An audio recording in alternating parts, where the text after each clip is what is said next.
Okay, so week 2 in CIT 85, and here's a list of topics I'm going to try to go over in this video, and I'm going to try to just hit them as much as need be without going too far, but sometimes I get down into the hole of detail, but I'm going to try, just telling you, okay?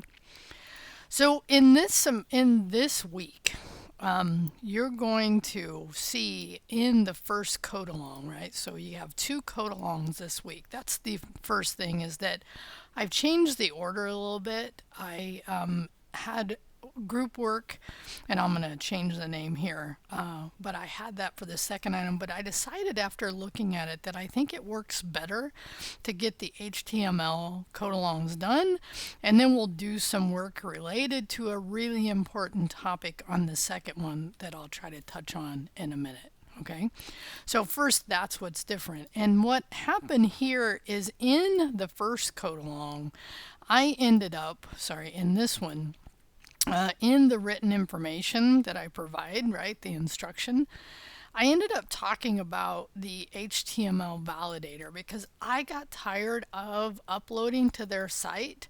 So what I did, and I want to show you this via VS Code. So I'm going to move over to VS Code real quick, and let me just make it just a little bit bigger. So what I ended up doing, and I believe that in the information from the first week, we talked about extensions a little bit, because I know Dave talked about Prettier, and he talked about maybe some other ones, but for sure, because Prettier is a very common one that people use when they're coding. And if you've been in 82, you know about Prettier, it's been used. But for this class, what I ended up doing was because of the validation, is I ended up loading a W3 School. No, not W3 School. I ended up loading W3C Validator. That's what it was. I installed it.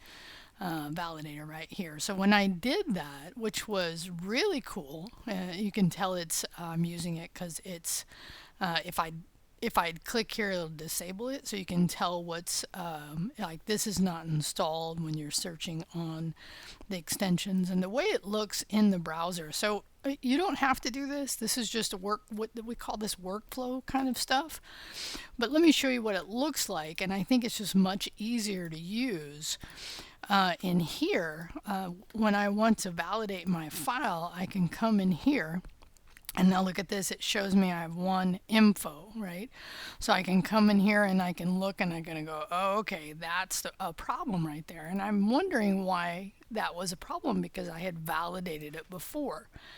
So and notice how I can clear this now, and I can get rid of this, and I can fix it. And which is fine. What you don't want is any errors. These warnings are, you don't want them. Mostly I don't want them because I don't like this squiggly line. And the reason it's there, I can already tell you, is that it's when you have a single tag that is what we call self-closing. The W3 web validator actually throws an info on that. It's not necessarily an error. It's just telling you, hey, it's not proper.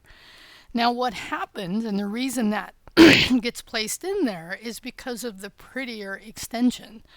So if you're using Prettier and you like it to make your code look better, right? So this going back to here, right? If you want to install the validator and you're using Prettier, it will throw those errors in there.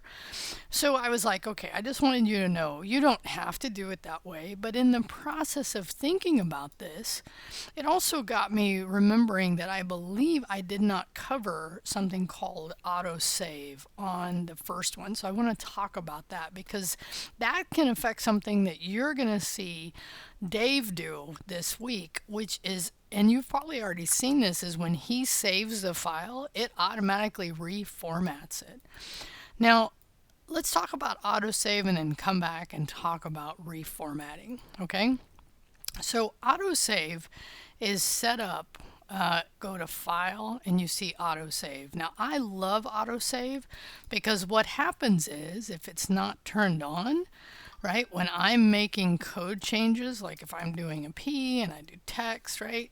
This little arrow this little circle comes up showing me the file hasn't been saved. And before I do a commit, I would want to make sure, right, that I have saved my file, because that's when your commits can get thrown off.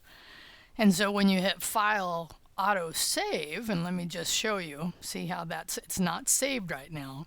So if I do File, Auto Save, then automatically it's saved as soon as I as soon as I change the content. Like if I was to get rid of this now, right, the circle doesn't come on there. It does show modified, which is great. Okay, so I love autosave. I just want you to know that. So in that process of just kind of reviewing this today, I remembered this auto formatting because somebody mentioned this to me in my JavaScript class. And I thought, you know what, this is worth talking about.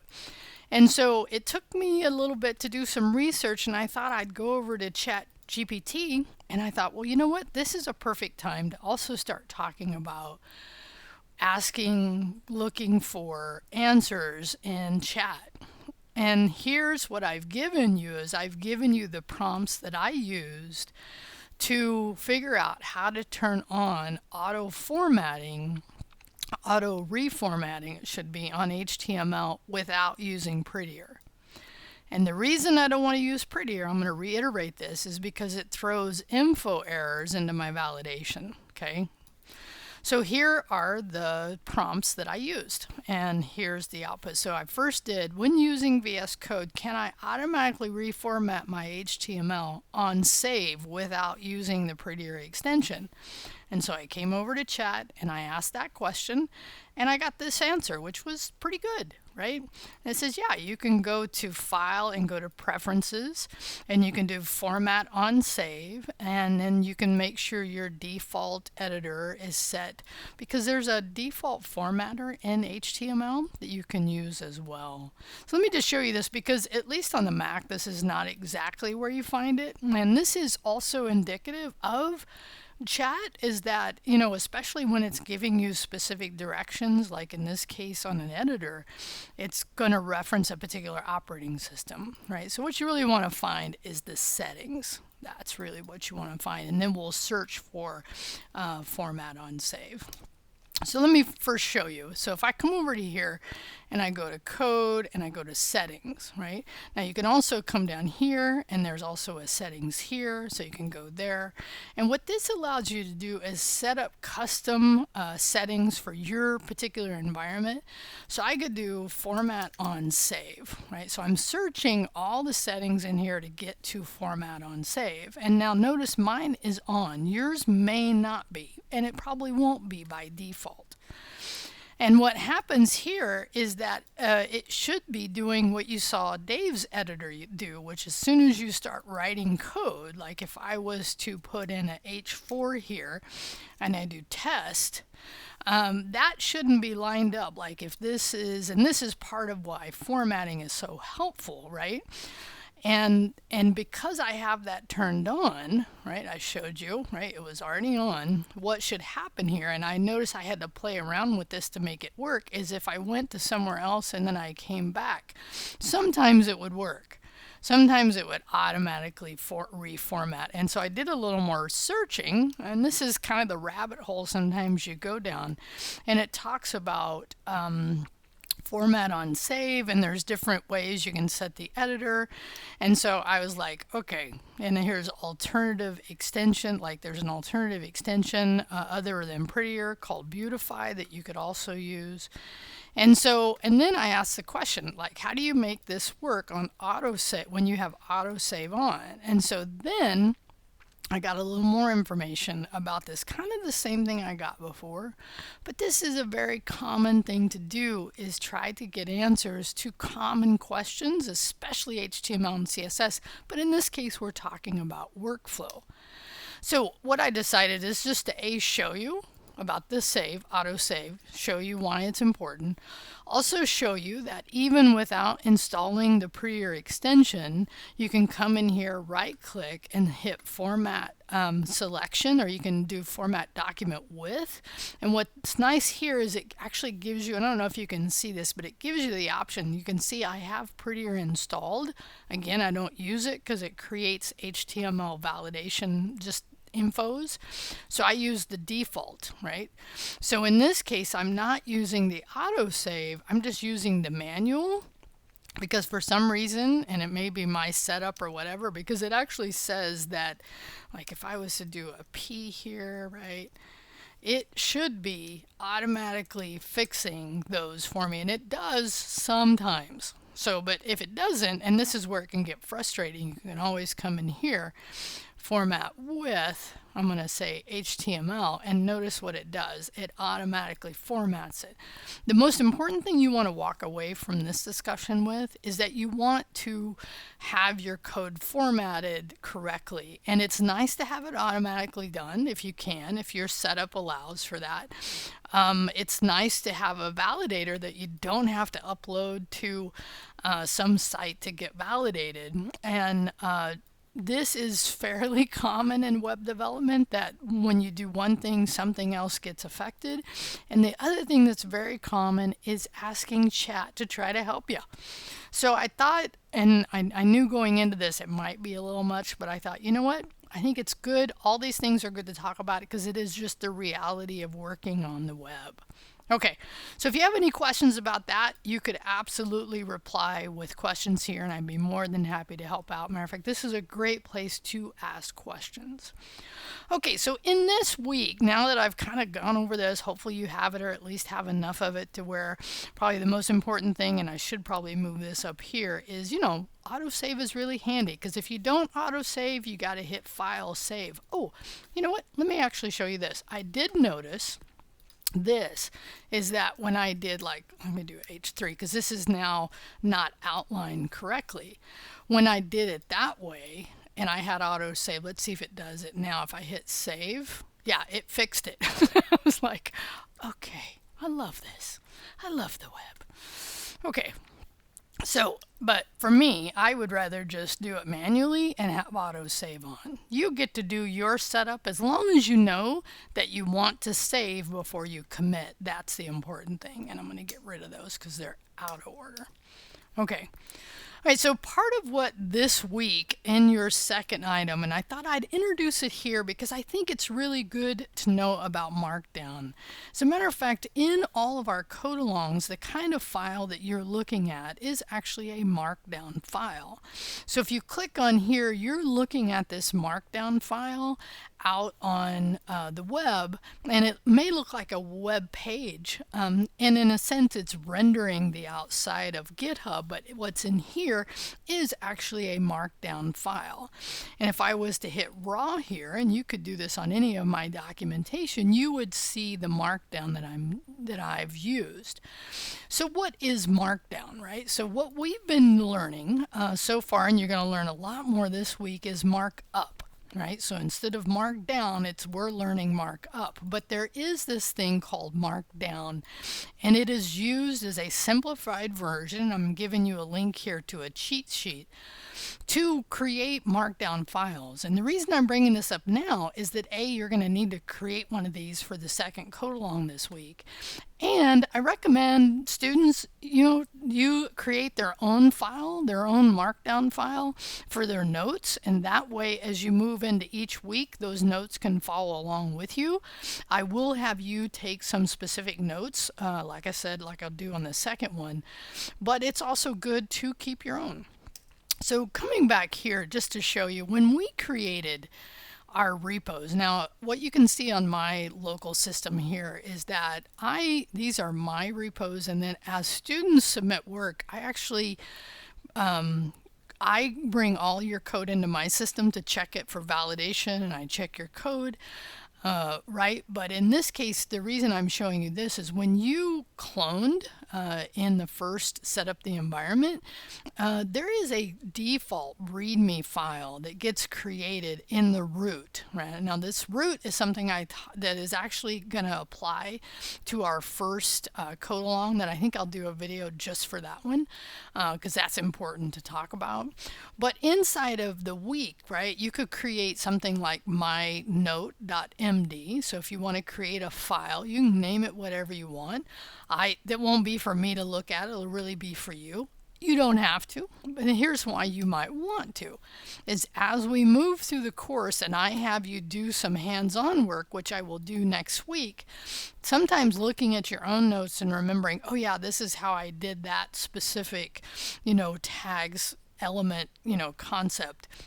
Or this is the best practice that Dave talked about, right? These are good things to know. So it's up to you. You don't have to do it. Do know for some of the work this week, you will have to end up creating a markdown file. So you want to know, because I want you to do at least the headings, right? Use headings, and then you can just use regular text, or you know, if you want to bold or italicize things.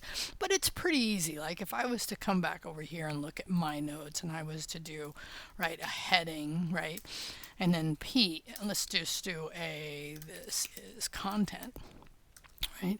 The one thing here is that this looks different than when I showed you on the rendered on GitHub. So if you want to look at that locally so it renders it, you can come over to VS Code and notice there's these three icons, and the one in the middle actually is open a preview of that. And so what you can do here is that'll preview it so you can see what that will look like when I look at your markdown file. Okay, so I wanted to show you those pieces. So the other thing, I've talked about this, I think the copy images, I think I'll leave for that video as well. But the one thing for this week is you're going to take your week 1 HTML, you're going to create a new folder called H2, HTML, and then you're going to copy the ending code from week 1 into week 2. And this is really just some basic file management stuff. So let's come over here and just show you, right? So now I already have it created, but remember what's important is, and there's two ways to do this. You could actually just, having selected your private, you could create a new folder, right? That'll create it at that same level. And how do you know it's that same level? If you look at this, these are all, so your W2 needs to be at that same level as your W1. Okay, so that's one thing. You could just create the files and then take all these files, right? I'm hitting Shift, going down, and I could hit copy, right? And I could copy them into that new folder. That's one way to do it. Now I have some files in here you don't have, so I'm sorry if that's a little confusing. But the other way you could do this, and again, you do whatever's comfortable for you here, is you could copy this. You could then come over here and you could paste it. And when you do that, notice it'll paste it, but it'll put copy at the end, and then you could rename it. That's the other way you could do that. Okay, now in this case, I'd have to actually name it W2, which I already have, but you shouldn't at this point. So you won't get that error, but I don't need that, so I'll just delete it. But I'm just showing you the two ways, right? Now, by the way, when you do this step in the code along, the very first one, in the instructions, it'll show you that you'll need to do a commit, okay? And this, remember, I grade on commits, right? So that you'll need to make sure you commit along the way. And that's something I know that if you're new into my classes can take a little bit of getting used to. Okay. All right. So what I'm going to do now, and let me come back here. I thought I wouldn't get to all of it. So let me talk about DevTools. Actually, no, I'm going to jump to here, and then the rest of these topics I'll put in a video just for the code along. So for your week 3 group work, we're going to do a little pre-work, and it's very simple to do. Okay. What you're going to end up doing, and I'll show you this. I'm going to open up a new tab. I'm going to go to GitHub. I'm going to go to 85, and I think I already have the repo because I did this earlier as well, right? So no, I'm gonna, now you've already created a public repo, right? So you know, this is a step you don't have to do. I'm just gonna do it live with you because I need to have another one, right? Just because I already have one, and this one you've already done. And by the way, this should look a little familiar. I also had you do the get ignore. I won't worry about that for now, but this is not a step you have to do, but the following step is, okay? So again, the part of your reply here is I want you to go ahead and set up this URL. What you've been submitting to me this whole time at this point has been your commit history, right? So if you go to GitHub, right, and you go to a particular folder I have you working on, right? So if I go to repos, and maybe Daniel won't care if I go to his, right? So if you go to commits, you've been giving me your commit history, okay? So starting at least here, and for our project, some of our project work, some of it we'll be using a URL that will render a web page. And in order to do that, we're going to in our public repos turn on something called pages. So let me come back here to this folder, okay, or to this new repo. And so you would do this, and you want to do this as your reply, is go into your public repo, go to settings. Inside of settings, go to pages. Inside of pages, in this case, it's going to say a branch. Now, branching is something we don't really talk too much about. It is good to learn about if you're working on bigger teams with bigger projects, but in this case, you're not. But in this case, we're going to go down here. Almost everyone should, even though I haven't talked about it, be working on their main branch. So I'll hit main. And then I'll go in here and it'll be default as root, so you don't have to change that. But as soon as I hit save here, it won't happen immediately, but what GitHub is going to do is it's going to go out and create me a URL. And in this case, it's just, and we could talk about the ways it does it. It's probably beyond the scope of definitely this video. But there's nothing here yet. So what will happen as soon as you do it, and this is part of why I'm having you do it, is it could take a minute. I've had some students have to wait until the next day for that URL to show up. Now, how do you know it showed up? Is you could come back into your public repo. You could go back into settings.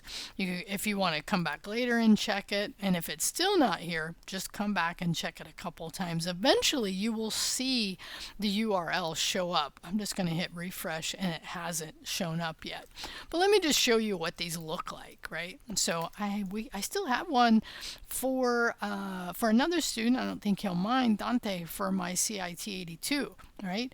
So in this case, this will be 85, right? We don't have his folder in there yet. But in this case, I'm just going to show you. This then would be creating, this is a P0, their project 0, okay? So this, oh, I didn't even get it on the right one. Sorry, Dante. Right? So in this case, that is rendering a web page, right? And that's what you're going to need when we get to next week. So let's see if mine showed up yet. And oh, look, it did. So it didn't take it very long. But here's what I want you to reply with. Okay, so I'm going to hit copy here. I'm going to come to the reply, and I know I've covered several topics here, so you know you can ask any question.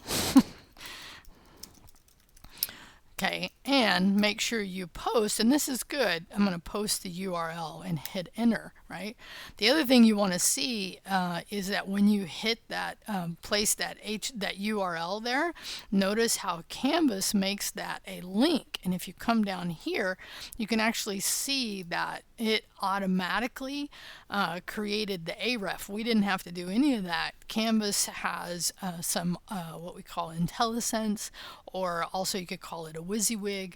But what you want to do is, especially when you get to week 3, is make sure that is a link. Okay, so now ask any questions about any content I've covered.